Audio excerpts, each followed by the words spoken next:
এই ঘন জঙ্গলের মাঝখানে আজও লুকিয়ে আছে দ্বিতীয় বিশ্বযুদ্ধের বাস্তব ইতিহাস।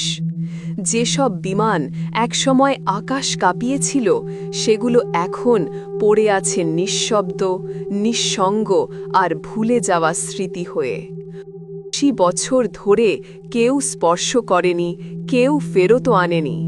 পাপুয়া নিউগিনির দূরবর্তী পূর্বাঞ্চলে অবস্থিত কোকোদা এয়ারফিল্ড একসময় দ্বিতীয় বিশ্বযুদ্ধের গুরুত্বপূর্ণ সামরিক ঘাঁটি ছিল। আজ সেখানে দাঁড়িয়ে আছে ইতিহাসের নীরব সাক্ষী। শত শত যুদ্ধবিমান, ভাঙা ডানা, মরিচা ধরা ধাতব দেহ আর অর্ধেক জঙ্গলে ডুবে থাকা স্মৃতি। এই এলাকায় পাওয়া বিমানের বেশিরভাগই ১৯৪২ থেকে ১৯৪৫ সালের মধ্যে ব্যবহৃত হয়েছিল।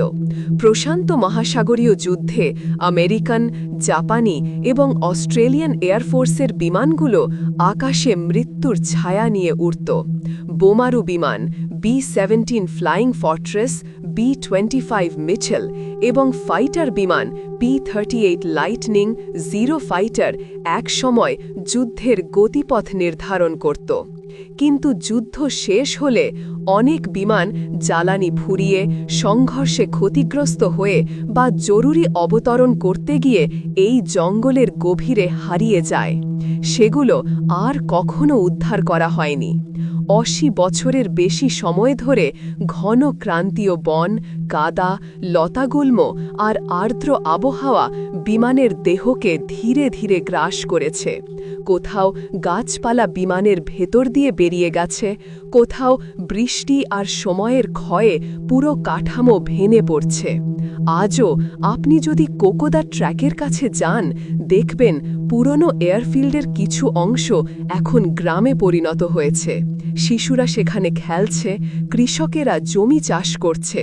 কিন্তু একটু এগোলেই শুরু হবে এমন একটি জঙ্গল যেখানে প্রতিটি ধাপ আপনাকে নিয়ে যাবে যুদ্ধের অতীত স্মৃতির ভেতর।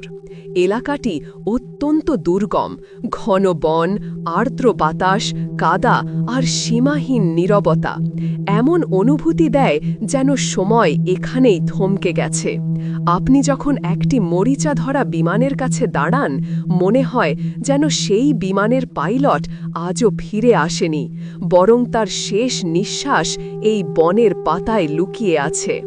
এই পরিত্যক্ত বিমানগুলো শুধু ধাতব কাঠামো নয়, এগুলো হলো হাজারো সৈনিকের শেষ যুদ্ধ, শেষ সংগ্রাম এবং হারিয়ে যাওয়া গল্পের নীরব সাক্ষ্য।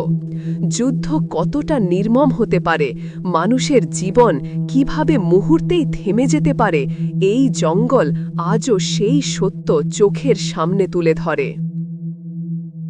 আমাদের প্রতিটি ভিডিও আপনাদের জন্যই, তাই কেমন লাগছে সেটা জানাতে ভুলবেন না। আপনার একটি লাইক, একটি কমেন্ট আর একটি শেয়ার আমাদের জন্য অমূল্য ভালোবাসার সমান। আজকে দেখি তো কে হয় সর্বোচ্চ স্টার সেন্ডার।